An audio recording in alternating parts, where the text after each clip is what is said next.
ಪಾಕಿಸ್ತಾನ್ ಜಿಂದಾಬಾದ್ ಅಂತ ಅನ್ನುವಂಥ ಈ ಮುಸ್ಲಿಂ ಗೂಂಡಾಗಳು, ಮುಸ್ಲಿಂ ಕಿಡಿಗೇಡಿಗಳು, ದ್ರೋಹಿಗಳು ಬರೆಯುವಂಥ ಕೆಣಕು ಅಂತ ಏನು ಪ್ರಯತ್ನ ಮಾಡ್ತಾ ಇದ್ದಾರಲ್ಲ, ಇದನ್ನು ನಾನು ಖಂಡಿಸ್ತಾ ಇದ್ದೇನೆ.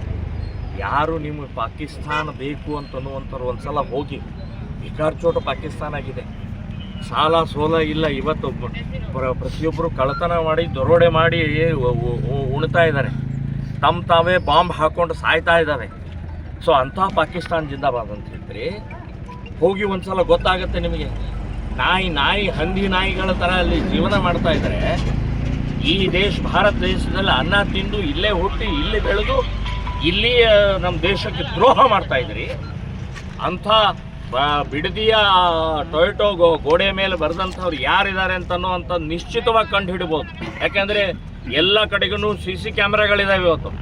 ನಾನು ಬಿಡದಿಯ ಪೊಲೀಸ್ ಇಲಾಖೆಗೆ ನಾನು ಪ್ರಮುಖರಿಗೆ ಹೇಳ್ತಾ ಇದ್ದೀನಿ, ಇಮ್ಮಿಡಿಯೇಟ್ ಅಂಥ ವ್ಯಕ್ತಿನ ಅರೆಸ್ಟ್ ಮಾಡಿ ಒಳಗಡೆ ಹಾಕಬೇಕು ಅಂತನ್ನುವಂಥದ್ದು ಹೇಳ್ತಾ ಇದ್ದೀನಿ.